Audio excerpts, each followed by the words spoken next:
We're on the 30th floor at the NoMad Hotel in Las Vegas, part of the Park MGM property. I'll give you this fancy little card holder for your key card. When you walk in, there's a little entryway.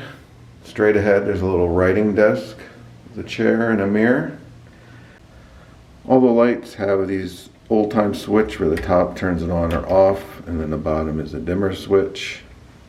Entryway to the left, you have the mini bar and the snacks on top in this old-time looking suitcase. And then if you open this door, you have your safe and then your mini bar refrigerator.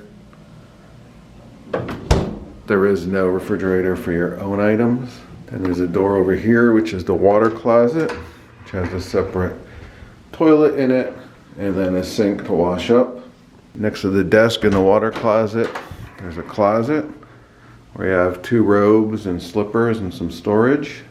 To the right of the entryway is where you have another sink, and then you have the shower.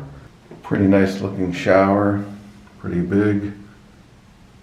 Then you enter the main living area, sleeping area. Immediately to the left is a table with 2 chairs, and then the television. And then you have a lounge type couch by the window.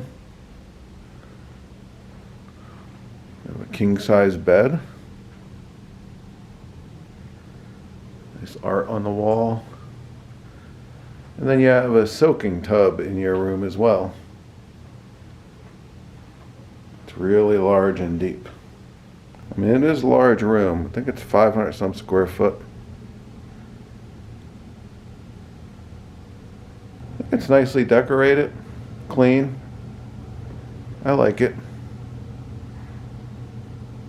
You do have outlets right by the bed, by the bedside table. The clock also has USB ports on the side for charging. The desk also has charging ports as well as outlets. And there's a connection HDMI to the TV. This is the view from the room. The windows are a little dirty. You see the other part of the Park MGM, New York, Excalibur, Luxor, Mandalay Bay, Delano, T-Mobile Arena.